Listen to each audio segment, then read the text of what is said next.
he would describe how he pulled the trigger and the bullet went and hit the person, and then he would laugh, and it was a very distinctive laugh. It's like, just like that. It was so contrary to who he was as a person. It just didn't make any sense. When we listened to that tape, that audio tape, I told my colleagues that were co-counsel in the case, this will kill us. We'll never get to our case, no matter what good evidence we have. When they hear this, without any explanation, this is going to kill him. This is RVA Trial Lawyers, Virginia's trial lawyer podcast, hosted by Sharif Gray and Niall Abuzaki. We have a very special guest with us today. When Sharif reached out to start RVA Trial Lawyers, one of the main reasons was to preserve the voices of the greats. And there's no greater voice that I could think of as a prosecutor than the voice of Greg Cooley. Dr. Cooley, how are you? I am way better than I deserve to be. Dr. Cooley, there is a lot we're going to cover, and then we're going to get to the Beltway sniper case. But before we go there, we would like to take you back to up 64 West, back to Harrisonburg, and to the Shenandoah Valley area. And you started as a high school teacher. You were a high school teacher for 5 years prior to going to law school. And a few things about Greg Cooley. Greg Cooley has handled over 600 murder cases in the Commonwealth of Virginia. Greg Cooley, if you ask any prosecutor, any attorney, who is the to-go-to in the Commonwealth, it is Greg Cooley. Everyone praises Greg Cooley except one person, and that is Greg Cooley himself. Dr. Cooley, welcome. Let's start with your, at least in Harrisonburg, and tell us a bit about you. Well, I was actually born in Richmond, but then in the course of my life, my father was in the Navy. He was on the staff of Admiral Kirk, not the one known for the Star Trek, but who was head of the American Naval Forces at D-Day. And when my dad graduated or came back, he came back after the Navy and went to University of Richmond and then became principal at Cape Charles High School, which no longer exists, and then ultimately got hired at Harrisonburg as the principal there. And so we moved to Harrisonburg. Both of my parents were from a small town called Strawsburg, which is north of that in the valley near Winchester. But I grew up in Harrisonburg. It was a wonderful place to grow up. It was a small city, and I think benefited me greatly. It gave me an opportunity to grow and gain some confidence in myself and to kind of plan out a future. My father, being a principal, always told us that we had a debt to pay back to the community, a debt to pay back to society, which I believed then and I believe now. And I thought teaching was a way to do it. My dad and me not to grow old as a classroom teacher, that it was extremely difficult to keep the enthusiasm. I ended up coming where he had gotten his master's to the University of Richmond, so I left Harrisonburg at that point in time. What year did you leave Harrisonburg and come back to Richmond? I graduated from high school in 1965 and came to Richmond, graduated undergraduate at 1969, started teaching high school at Thomas Jefferson High School here in the city. Great experience for me for a variety of reasons, because we were a tremendous academic school. We had 16 PhDs on a high school faculty. I was not one of them. And then the second year I was there was the desegregation. So the student body population, at least in terms of complexion, changed greatly. And I probably got the best education I could get in terms of learning about the differences and to appreciate the differences and the benefits of having diversity in the people around you and the people that you worked with and taught in that case. So it was a great opportunity for me. I'm sure I learned more than any of the students in the 5 years I taught. I didn't plan it so perfectly. It just worked out that the 5 years is kind of what my dad had suggested and that I thought was just about, he was accurate. you begin to lose your enthusiasm at some point. And that many classes, and I taught a variety of histories and government and economics. And so I stopped, and I had to choose. I had a second life that involved tennis. I was heavily involved in tennis, played at the University of Richmond, and it's an important part of my life. And at the same time I was deciding to go to law school, I got an invitation to come and be the plebe coach at the Naval Academy in Annapolis, and I had to weigh which direction my life was going to go. My wife was in nursing school. She did not want to leave Richmond, and so I opted to go to law school. So we owe it to Mrs. Cooley then. We owe it to Mrs. Cooley, good or bad. What year did you graduate law school? I finished law school in 1977. And sir, what was it that took you to law school? I'd always wanted to go into law. The simple reason is I watched To Kill a Mockingbird. I didn't read the book. I just watched To Kill a Mockingbird. And I was so moved by somebody that would devote their efforts to the defense of the downtrodden and the powerless people. And I thought I was the only person that was that compelling to, but I saw an interview of Atticus Finch, and who he really was, and he said, not a day goes by, and he was alive then, of course, but not a day would go by that somebody didn't come up and say, either I went to law school, became a lawyer, my son or my daughter went to law school because of your role as Atticus Finch. So I'm not alone in that motivation or that what inspired me to go, I don't think. And did you think that you would get into criminal defense work? When they had me fill out what I wanted to be, I put down prosecutor. And I don't know why, because I liked Atticus Finch, but I did. The lowest grade I got in law school, and I take great pleasure in tweaking Professor Bassicle, who's known to all of us, but he gave me my lowest grade in law school, and that was in criminal law. So he was probably more accurate than I was, but anyway.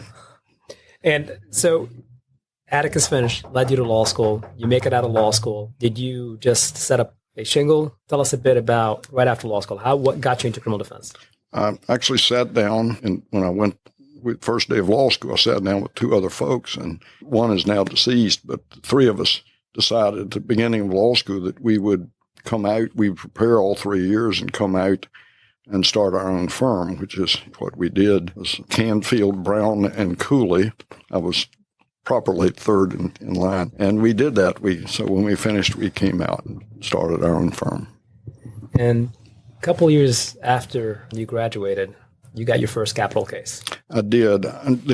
You asked how did I get into criminal defense work. I was the first one of two law clerks to the Richmond Circuit Court judges.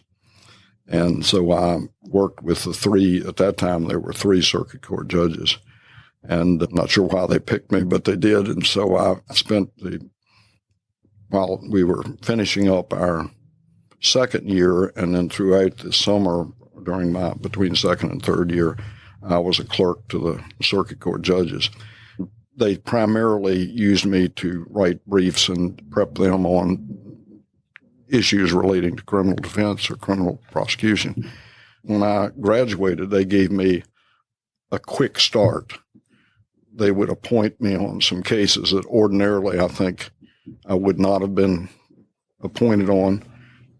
And they gave me some opportunities to be seen, to work with some very talented people. Judge Melvin Hughes and I did the first capital cases. There was a moratorium briefly on capital cases because the statute had become far too broad and too many people were qualifying for a death penalty. And the Supreme Court said, wait a minute, you got to get this under control. So we didn't have executions for a brief period of time. When it restarted, Melvin Hughes and I were appointed on cases known as the Briley brothers. And Melvin and I were appointed on the oldest of the Briley brothers, Linwood. And that was a great learning experience. Melvin Hughes was a tremendous trial lawyer, became circuit court judge later, general district and then circuit. So I had the benefit of learning from him. 500 murder cases later. Did 2003, now closer to 600. 2003, you receive a call from a Fairfax court judge. Tell us a bit about that call. It was from Judge Jane Merrim Roush. She was a circuit court judge in Fairfax. And she called me and she said that she needed to appoint someone to represent the younger of the two people charged as the Beltway snipers, Lee Boyd Malvo. She said she needed somebody with a lot of gray hair, with a lot of capital experience, and no ego. And I assured her that my lack of ego was well justified, and it was. And she told me that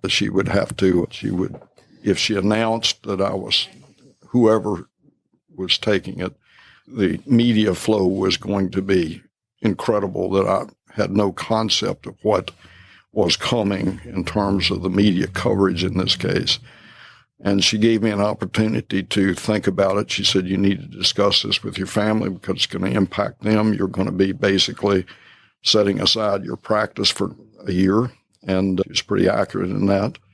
And she said, it's going to put stress on you, your family, and they need to be part of the decision. So I took that opportunity. I did talk to my wife, who we're just passed our 50th anniversary recently. And congratulations. Well, to me, marry a saint. That's my suggestion. If you marry a saint, marriage is much easier.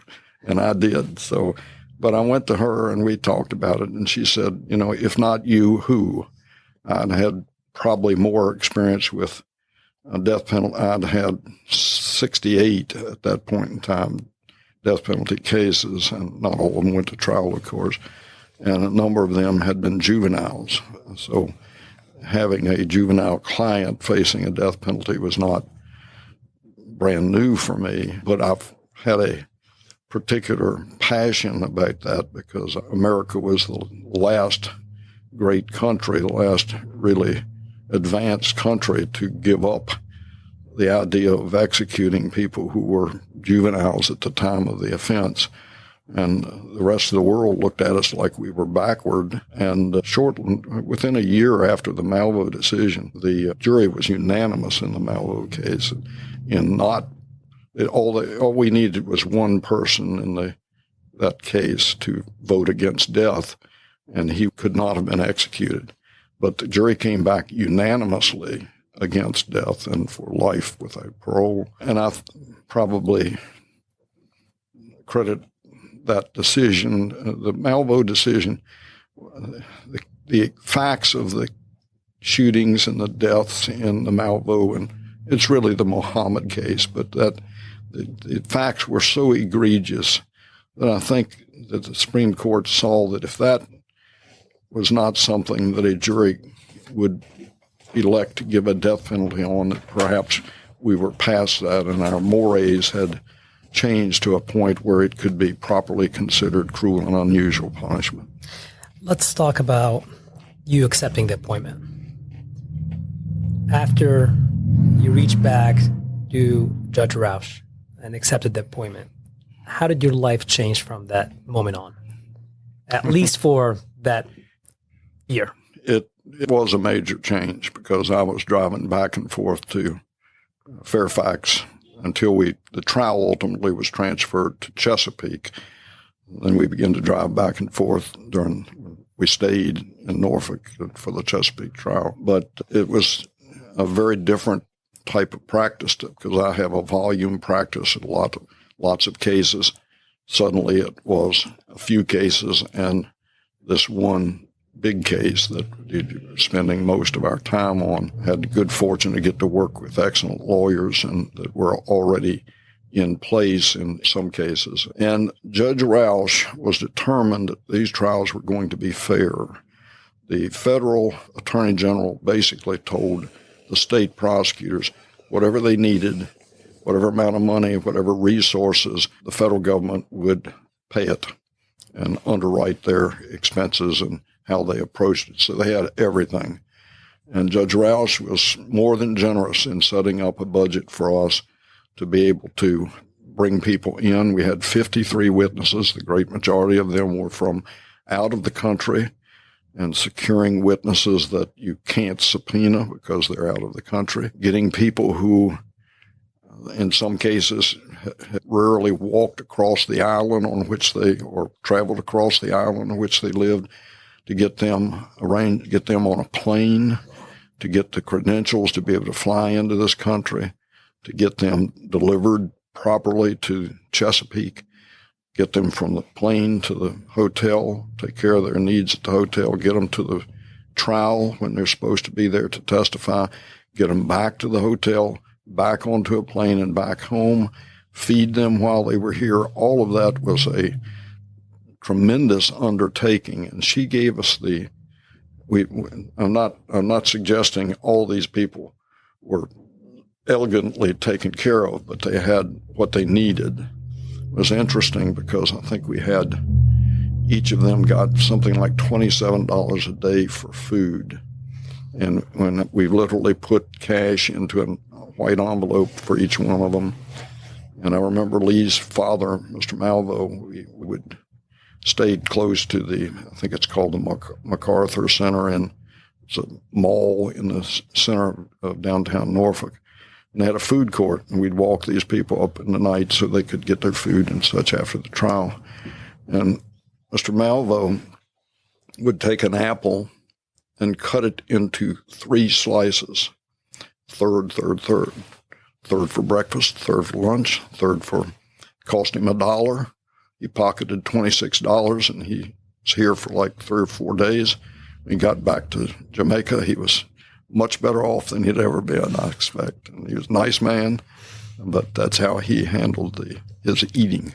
How long did the trial last? We started on November 10th for the first day of trial, and we concluded on December 23rd. 17 people were killed. That's right. Your travels went farther than Fairfax and Chesapeake. You talked about witnesses from out of state. Yes. Did you travel out of state?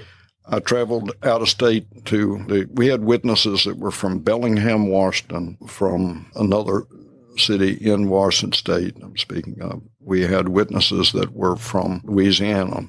Muhammad's family was from Louisiana.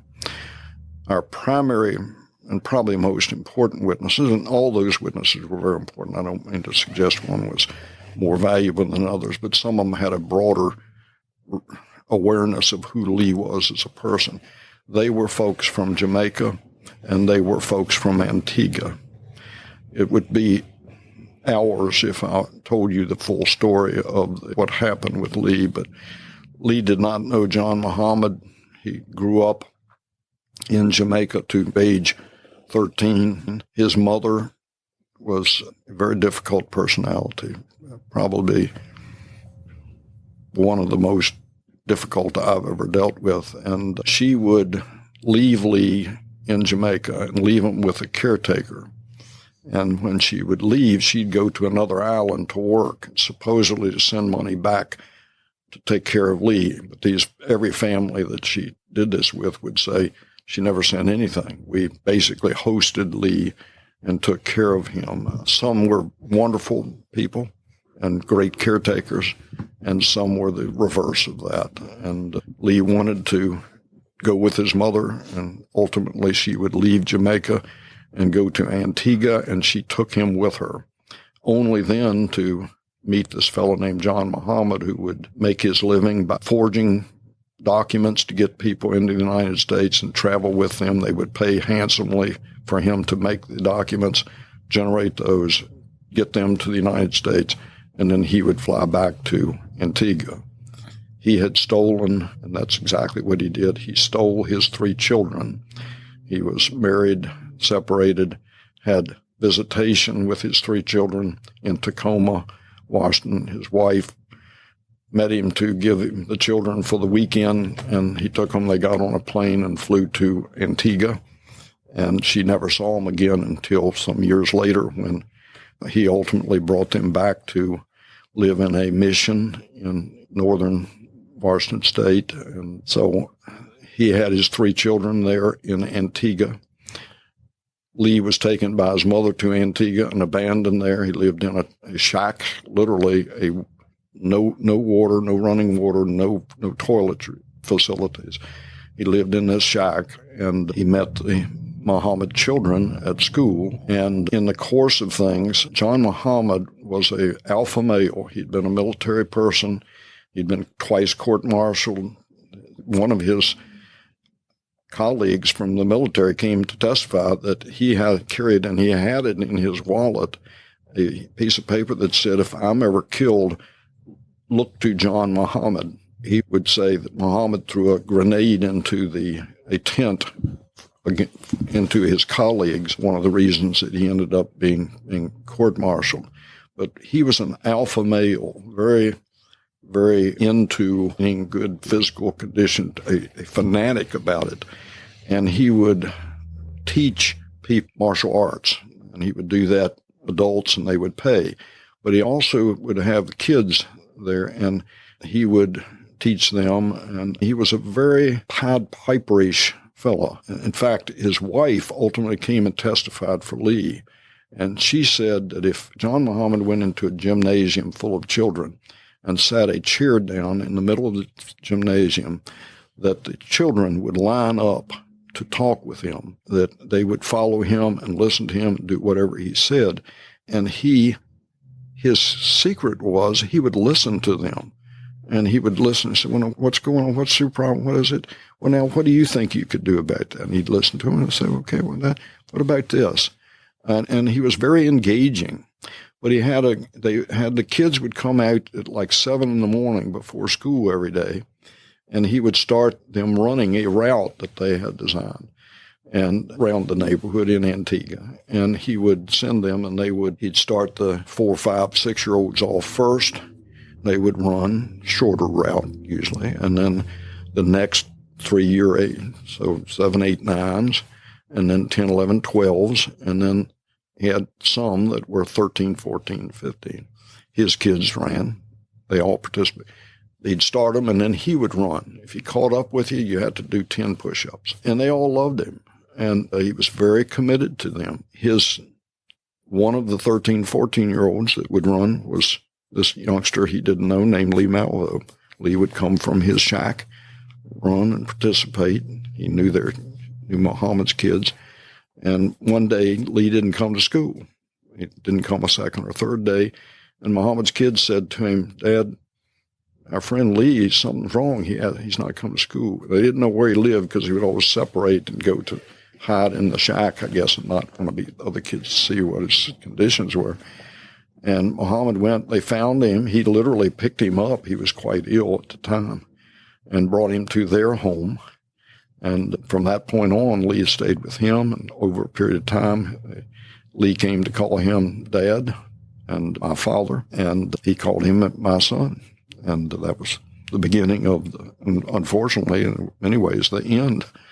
Lee was a wonderful kid. Every person who knew him in Jamaica, and every person, adult and kid that knew him in Antigua, described him as just a very kind and giving child. He was impoverished as he could be, but he would offer his lunch to somebody who'd forgotten their lunch or whatever, and do without so that they could eat. And his 2 best friends came and testified. One of them was, I think at that point, 19, and he owned several businesses, was a really, really bright young man. And the other one was, I think, 20, and he was a doctor in Jamaica.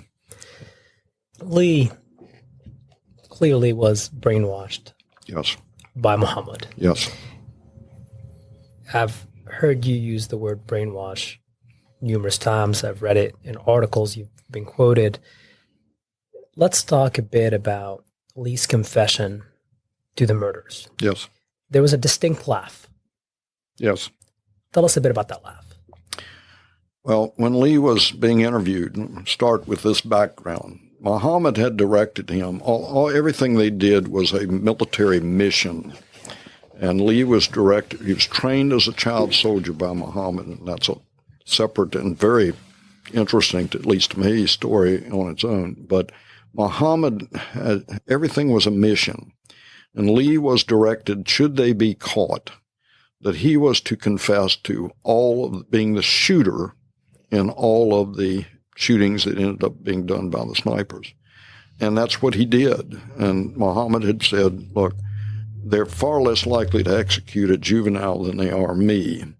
So Virginia has this trigger man statute so that only the person who actually pulls the trigger can be executed. So you confess to all of them, and that's what Lee did.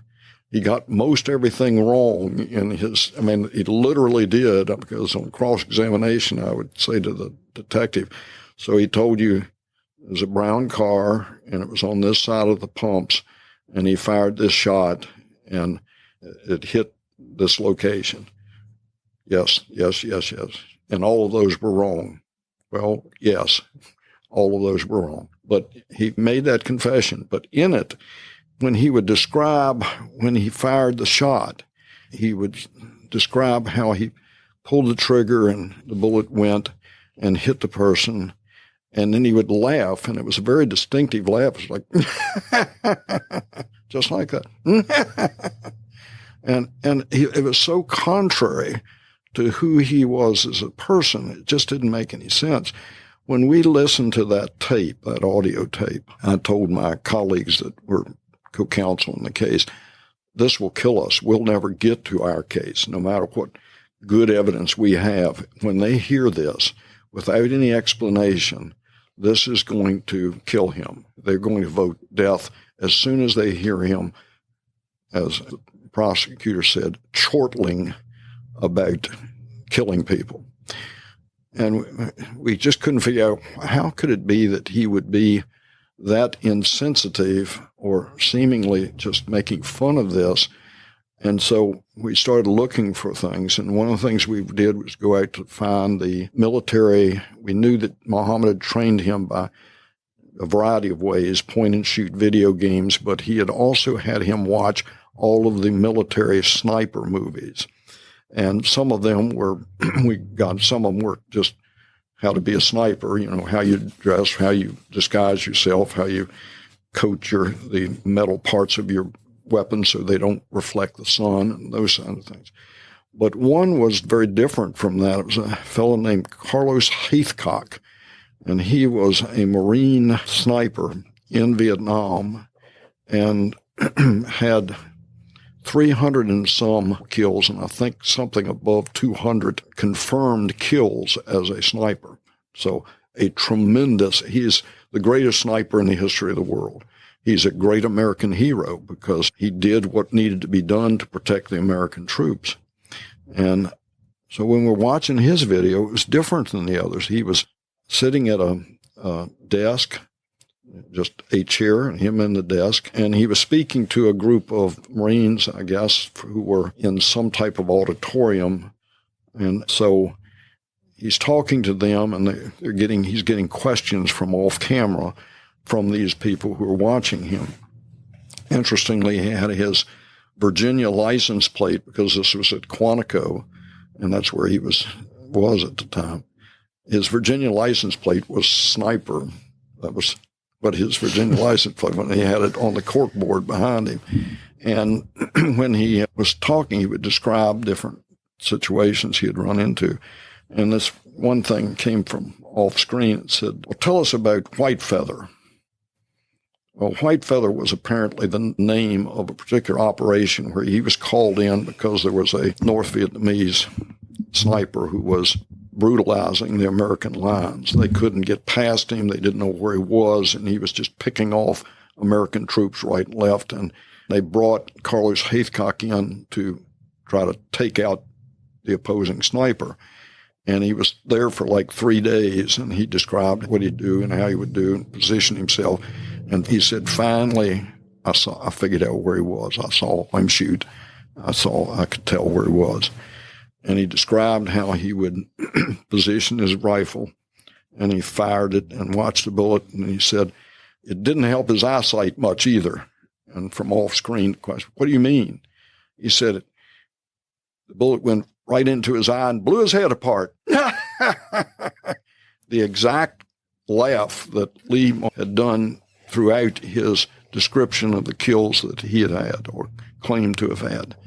And it was simply clear as day that he is simply emulating the greatest sniper in the world. He had been trained as a sniper by, or at least to shoot, by Muhammad. He had become a sniper through Muhammad, and he saw that as what a sniper does. Now, why Carlos Haithcock would laugh about even the death of an enemy, I think it's a defensive mechanism. You kill that many human beings, it's got to impact you. And all for a righteous cause, I understand, but I think that's why Carlos Haithcock laughed. Lee didn't understand that, but he saw that's what a sniper does when they describe a kill, and that's what he was doing. And when we were able to play that for the jurors, it was like watching light bulbs come on in their eye, because they immediately heard that laugh and realized what had occurred in terms of his imitating and emulating Carlos Haithcock. That distinct laugh was so powerful for your case. Heathcock's distinct laugh was very powerful for your case, because that fit the theory of the defense that this young kid was brainwashed, and he was brainwashed by Muhammad, not only through the use of video games and then target practice, and the targets were replicas of human heads, but then watching the greatest sniper in American history. That distinct laugh was not the only thing that was also depictive of how brainwashed and how easily influenced was this kid. Tell us a bit about how Lee was dressed in court and how did he come across to the jury? Well, Lee never testified. Lee dissociated to a great extent. He just was present. He was a tremendous sketch artist. They didn't allow videoing or photographs in the courtroom. So we had all the different news agencies had their sketch artists there to do things. Lee was better than any of them. And he would just draw. He'd draw jurors. He'd draw people that were the deputies, draw Judge Roush. That's what he would do. He would just kind of zone out. And we needed to present him, and I thought we needed to present him as a kid, because he was a kid. He was 17 at the time of the offenses, but he wasn't greatly socialized. He wasn't as worldly as most American kids are or were. He was described as an American kid from the 40s. If adults were talking, he was silent unless he was spoken to. Didn't talk unless he was spoken to. If a woman walked in the room, he stood. He was extremely courteous. He was extremely pleasant kid, but he knew his place. And Muhammad was carrying on a conversation with somebody, you did not hear from Lee. And that's just kind of how he was. So he came across as a kid to the jury. And we wanted him to, we actually had a discussion, I think that's what you're asking me about, where the attorneys sat down and we debated, how do we dress this kid? If you put him in a three-piece suit, that was not Lee, and it made him look something different than what he was. We jokingly talked about putting him with a great big lollipop, but that never came about. I wanted us to dress him as a high school kid, jeans or slacks, sweater type of approach. And that's ultimately what we went with. There was actually discussion, because most of us who try cases or people who are in court, we would see teenagers come in our regular practices, and their parents had said, you got to dress up.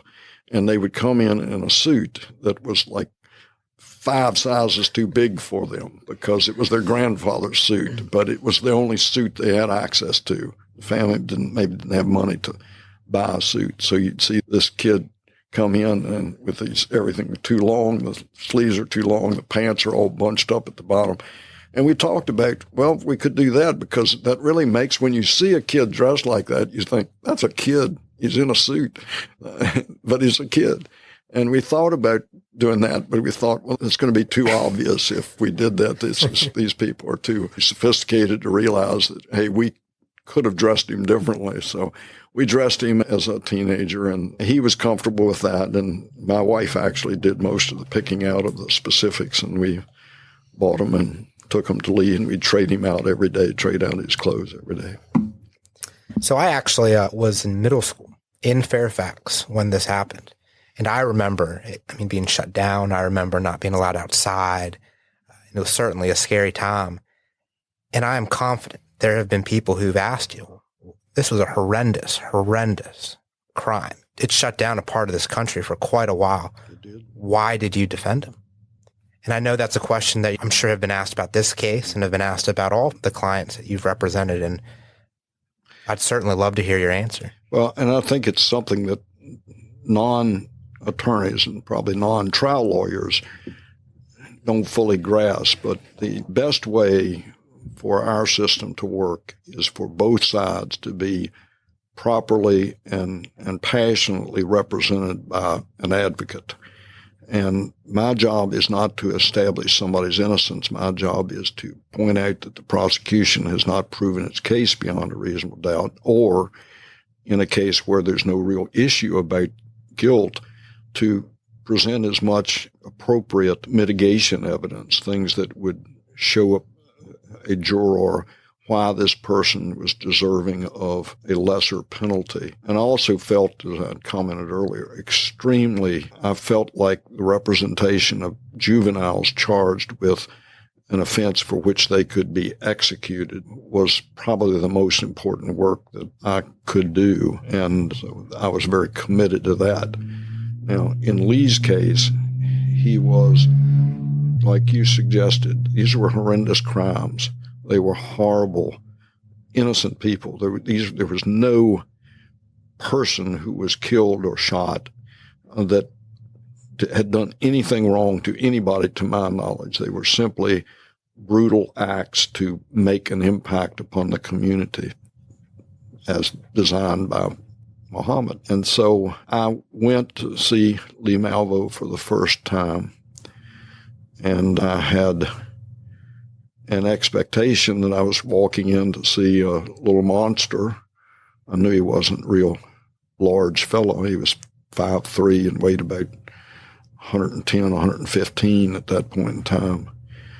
And what I encountered was just a kid that was just like anybody else. And he was courteous. He was polite. He stood when I came in. He was housed by himself in a section of the Fairfax jail, in the basement of the Fairfax jail. And he was responsive. It was just not what I was expecting. And that made it easier because he was a very pleasant and respectful person, never criticized us. He was appreciative of our efforts. The only thing that he would react to negatively was if you criticized John Muhammad, which he saw as a criticism of his father at the beginning. And he wouldn't be smart aleck. He wouldn't say anything negative to you. He would simply shut down. He simply would stop communicating. He would listen, but he wouldn't interact. And so we learned early on we had to find a way to get past that, because clearly we knew what had happened. We could tell what had happened. The people from Jamaica and Antigua had pretty much told us what had occurred. So we knew we had a lot of favorable mitigation if we could get it out. And what we did, we were granted a lot of hours for investigators. So we had 3 investigators. One was a lady named Carmita Alberas. Carmita ran a mitigation organization from Harlem. Her husband was on U staff. She had been a teacher in Jamaica. She was Jamaican. And she said, I want to meet him. I don't want to just go out and interview other people. I want to meet him. I think I can help you in that regard. And I took Carmita in with me to meet Lee. And she was culturally with him. She was a Jamaican. She had taught in Jamaica. They started talking patois. I have no idea what they said. They could have been bad-mouthing me, but they never acted like they were. And she was able to break over a long period of time, months and months and months, she was able to break that bond, or at least begin the separation process from Muhammad. And she would say, what did John Muhammad tell you? And he'd say, well, he said that the white people control the world and they do these things. And he took Lee to places like, if you're in this area, to Windsor Farms, to Moreland Farms, and said, now look at the size of these homes. Look at the beautiful places here. And look at the complexion of the people who are coming in and out of those. Now let's go down to Gilpin Court and look at the housing there. And what's the complexion of the people going in there? And pointing out the disparities in American culture. And he did the same in Baltimore and a number of other places, showing him it's not just here, it's wherever. I can't say he did that in Richmond. I'm using that as an example. And so Lee would start making these statements to Carmita. Well, this is how it is, and this is how it is. And she said, wait a minute. You and I are both from Jamaica. There's no white people there. They're not telling you what you have to do, and they're not controlling your life. And he would have to stop and think about that, because he was hearing it from somebody that he had come to respect and somebody that he appreciated her attention to him. And she was very, and still is, very devoted to Lee. And over a period of time, she was able to get him to recognize that what had happened, that his father had absolutely destroyed his life and had misled him in all of these different things. He honestly believed when they were doing the shootings that it was for the greater good, that they were going to basically keep this up until the big boys, the powerful people of government and of society, would pay them $10 million, and they would put it into ATMs where they could stop and get them the money anytime they wanted. And then they were going to set up, according to Muhammad, a utopian society in Canada. And they were going to bring 70 boys and 70 girls from around the world, bring them to this utopian society, and they were going to be a self-sustaining community. And that's what Lee believed. And he was convinced that what they were doing was to get the attention of the big boys. And he was right. It got the attention. Muhammad was right that it got the attention of everybody. Just as you said, all of us were dodging around when we were pumping gas, because that's where a lot of the shootings occurred, and you suddenly don't want to be standing still while you're pumping gas. Not far from here, Sharif, they thought they had seen these snipers at a gas station off Broad Street. Right. Well, if I remember correctly, weren't there roadblocks? There were, they were changed. That was true. They actually made the call to Sheriff Moose, I believe his name was, who was head of one of the departments in Montgomery County, perhaps Maryland, and had become quite a public figure. But they called him and basically said, your children are not safe, something along that line. And they made that call from a payphone at Broad and Parham Road, an Exxon station. And then they drove off. And two young Hispanic fellows came up to use the phone, and all of a sudden the entire law enforcement community of all the cities and counties around here descended upon them, and I'm sure terrorized them. And they did nothing wrong but go to use the phone. And finally they realized they had the wrong people. Ironically enough, Dr. Cooley, shortly after that call, we also got a knock on our door, my parents' house. I was the one who opened the door. And my father at the time did festivals, so we had a yellow pickup truck in our backyard. And there was, of course, be on the lookout for yellow pickup trucks. So it was two FBI agents that asked us if they could search this yellow pickup truck. And we were like, of course, please do. So myself and my older brother, we walk to the backyard with them and open up, unlock the back door to the pickup truck, roll up the door, and they found some restaurant equipment. So they let us go. So it was a crazy time. Now, sir, you are a well-known name, and I think most people know that you didn't retire after this case.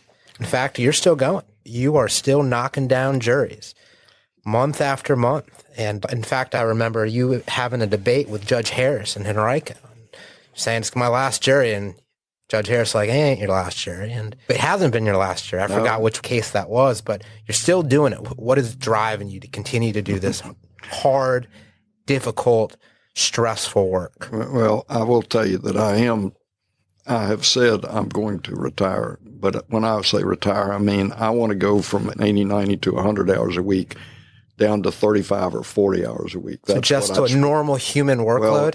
Well, I've worked a lot more hours for many, many decades at this point, and I do want to try to slow down. The problem I'm having is an awful lot of people have helped me as my career has progressed. Deputy clerks, deputy sheriffs, secretaries to the prosecutor's office. Lots and lots of people have made my life a lot easier by simply being courteous and kind to me and helping me when I needed it. And when they come to me and their son or their child, grandchild has gotten into some kind of problem, traffic or criminal, whatever it might be, it's impossible for me to be able to say to them, all the good things you did to help me, I just can't help you. I'm sorry, I'm stopping. I mean, you just can't do that. I mean, it's contrary to who I am. It's contrary to what we ought to be. Not that I'm an example of what we ought to be. Goodness knows I'm not, but that's the way I see it. And I get a lot of folks that have been kind to me, and they, as do we all, needed something, and they come to me, and I try to help them. But it just keeps prolonging. Now, let me ask. So it's clear to me, and I think it's clear to most people who know you and know of you, that you're very passionate about the purpose behind the work that you do. Let's talk about the actual trial. Do you enjoy the trial? Yes. Do you enjoy being in that courtroom in front of a jury? Absolutely. And why? Preparation is not so much fun. Not fun at all. But once you're there, the trials, particularly criminal trials, are great theater. That sounds funny to say, but it is human life, human drama playing out in a theater that is a courtroom. And if you are a trial lawyer, you not only get to watch it and appreciate it, you get to tweak it. You ask a question that drives it this way, or a different question that drives it the other way, and you can manipulate the reactions and such by your questions or demeanor in the courtroom, whatever it might be. And I do. My life in a courtroom has been fun. I mean, stressful, but it's fun. I mean, it is for me to be able to challenge it's a form of debate, if you will. I'm sure I was not a good debater, but I'm being able to cross-examine somebody that has gotten up there and fibbed, that you have the ability to demonstrate their credibility is not worthy of a jury to consider. I've had a couple of occasions where I've had witnesses that were so bad for the prosecution, that were so clearly fibbing on almost everything, sometimes even their name. They've 15 aliases, but they're using this one today. And I would ask them, before I finished the cross-examination, could you turn your profile to the ladies and gentlemen of the jury for identification purposes? And they'd turn their profile so that the jury could see it from the side. And then when I would get to closing argument, I would say to the jury, you remember I asked Mr. Such and Such to turn his profile to you. And that's because I was pretty sure that his nose had grown about that much. And I would throw my hand out. And they would laugh because they knew he was not a credible witness. And they would hold that against the prosecution for putting up that they could clearly see was not being truthful with him, trying to con them. And a lot of snitch witnesses, that's exactly what they're doing. They're getting rewarded by having their sentences reduced or not being sentenced at all to any active time in exchange for, in some cases, fibbing. I mean, I'm not suggesting prosecutors intentionally put somebody up to lie. That's not been my experience. We are very blessed with very honorable people on both sides, the prosecution and defense. And that's something that Virginia has over many, many states. We have a very collegial criminal bar, both prosecutors and defense. They're honorable people. They go to battle. It's not a question of are they passionate in their position in the courtroom, but they are honest in their approach and they are ethical people. You have a special skill to connecting to people. What is it? I often tell my students that if you come across as an attorney, you failed in the courtroom. You got to come across as a teacher. Is it your 5 years of teaching? What is it? How are you able to connect to other humans? Well, there's several things. To the extent I can, I appreciate your compliment, but I'm not sure that's that accurate. But I have taught. I taught 5 years in high school. I taught undergraduate at the University of Richmond. I taught at the law school. So I have to a certain extent, a professorial delivery, I think. And when I'm talking to a jury, I try to educate. The other thing is that I think the greatest we as a profession have and we as individual attorneys have is we are very susceptible to arrogance. And I understand that my colleagues at the bar and I are blessed with an education that if you look at the total population of the world, we are probably among the top 4% of educated people in the world. So there are reasons why people take pride, but arrogance doesn't play well. I'm blessed that I don't have much reason to have any arrogance. So it works out fine for me. I mean, I know what I can do. I know what I can't do. I recognize my human frailties, and I do my best to fight back against arrogance. Again, I'm blessed in a sense that I don't have a lot of reasons to be arrogant. There are attorneys that have skill levels that would justify them being arrogant, but it doesn't play well anywhere. It doesn't play well in a marriage. It doesn't play well in the community. It doesn't play well in the courtroom. And I try to be cognizant of that when I'm practicing my craft in the courtroom. And it's easy for me because you're kind enough to say, refer to me as a great. Well, if great is a synonym for geezer, then maybe so. In terms of longevity, maybe so. But in terms of skill level, you look around, and in this area, we have a tremendous number of really high quality, highly skilled trial lawyers. And there are probably at least 75 to 100 in this area that on any given day could properly lay claim to being the best attorney in the state on that day. And many of them on many, many days they could qualify. So I'm fully cognizant of my failings in my areas that I lack skill, and also try to remember that the people we're trying to persuade, they're not dummies. I mean, some of them are. Some attorneys are dummies, I mean, really. But they're just trying to do it right. And if you treat them with respect, if you acknowledge that they're the trier of fact, the case ultimately is theirs to decide, and you don't do things that offend them, your client has a better chance of coming out better, not necessarily a win. When you're a criminal defense attorney, you measure wins differently than other people do. Your client may be convicted. In Lee Malvo's case, he didn't get the death penalty. There was no question he was involved in the shootings, no question he did some of the shootings. And to get a unanimous verdict against executing a juvenile was, in my mind, a win. I mean, if you look at the one loss, we lost. I mean, that's the way it is. And you got to learn to accept that. Is there a certain part of trial that you enjoy the most, or a certain part that you think is most important? Some people say, oh, it's closing. Some people say, well, you win an opening. Some people are like, no, be quiet. It's voir dire. You got to do it in voir dire. I think we all probably all around this table would agree that got to be good at all of it. But when you're approaching a trial, where are you putting your emphasis? Opening statement controls the case. Voir dire is a great way to lead into your opening statement.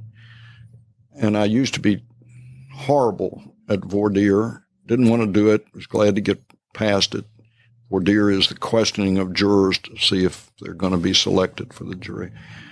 But I learned that is a great opportunity to sell yourself is not exactly the right phrase, but to let the jury know that you're not there as an enemy. Let the jury know that you are there to help them through this process and to a certain extent educate them. And I find I can get them to participate in that by certain things that I'll talk about in terms of burden of proof and presumption of innocence and such, and you can actually get them to feel like they're participating in it, and that's in voir dire. But then opening statement is your opportunity to lay out exactly what you think the evidence is going to be that's favorable to you and that offsets the prosecution's evidence and demonstrates that they do not have the evidence beyond a reasonable doubt, or in some cases, to put as much mitigation into that part of the case as you can. So I'm convinced that opening statement controls,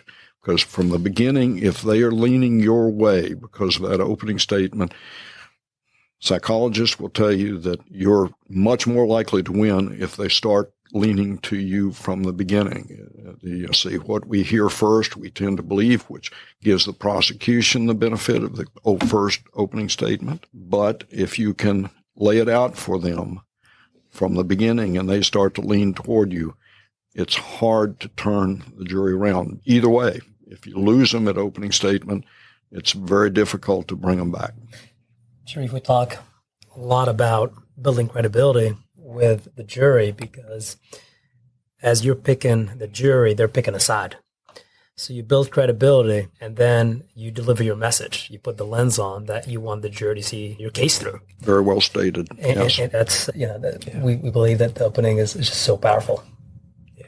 I mean, credibility controls, right? And I'm sure, sir, you can attribute that to a lot of your success. It's funny, when I now introduced me to you or spoke about you when I first joined the Henrico prosecutor's office, I said, well, what is it about Craig Cooley that makes him pull off all these results? And I might butcher this, but Niall said that if it's a sunny day outside, but Craig Cooley tells the judge that it's raining, the judge believes that it's raining.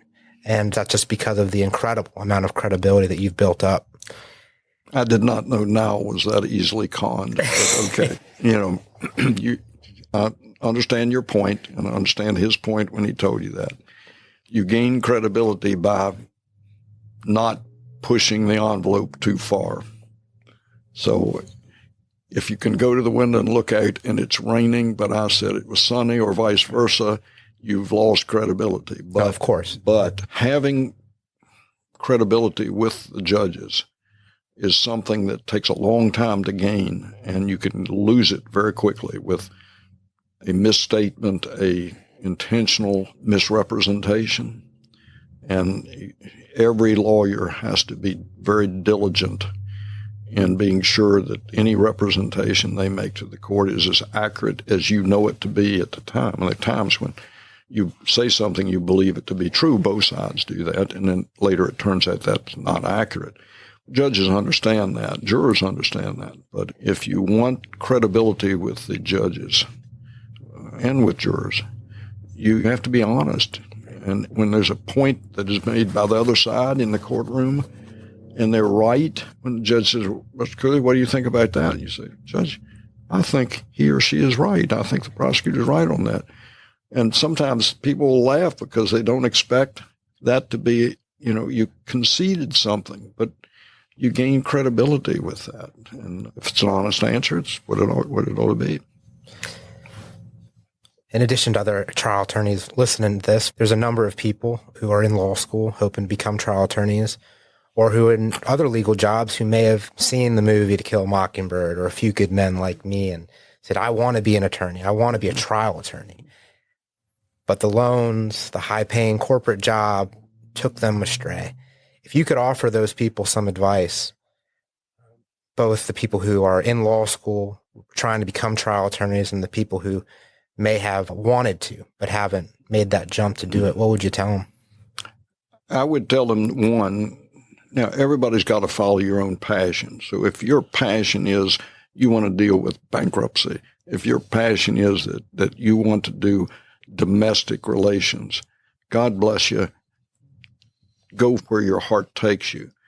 But don't let the decision be purely on money. If you want to have fun, come into the criminal side of practice, prosecutor or defense. It is more fun. The collegiality is greater. Now, the money is, you're absolutely correct. I mean, we somewhat starved for a number, probably decades in comparison. If you want to see the difference between what lawyers can make money-wise, go downtown Richmond and see what the elevator you take up to the 12th or 15th or 18th floor is more valuable than my entire career, the cost of that for a law firm. And when they were starting, when I came through, they were starting first-year associates at $230,000, $240,000. And I think the first we started practice in May, and the three fellows, I think we collectively had about $7,000 each was our gross. That wasn't our profit. That was our gross. And when I started, the court-appointed attorneys were paid $50 for a felony, $25 for a misdemeanor. It didn't matter how many hours. The first 25 to 30 capital cases I did, the fee was $400, capped at $400. You spent more money on Xeroxing than you got paid for the case. Melvin Hughes and I tried the 3 trials in the Browley trials, and we got $400 each. And some judges split the $400 between people, but we got $400 each. The trials were like 4 or 5 days, and the court reporter who typed up the transcript was paid $19,000. I remember that because they're going, something's wrong. Something's wrong with this. And then they jumped our fee to $600 for a capital case, capped it at $600. And then the last maybe 20 some I did, they had moved to I think it was $90 an hour, maybe $125 an hour. And you were paid by the hour, but the Supreme Court would cut your pay if the judge gave you what you really had earned at that rate.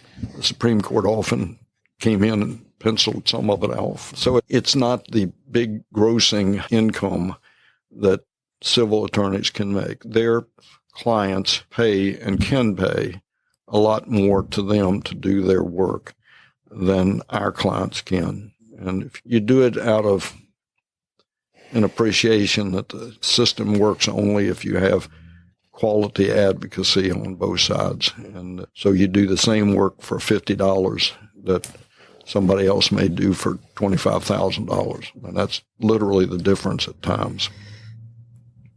Dr. Cooley, a lot of our questions have been backward looking about your upbringing, your profession, professional experience, and your cases. Fast forward 20 years from now. From now? From now. You paid your debt to society, that debt that Mr. Cooley brought up when you first started your job as a high school teacher. Looking back at your profession,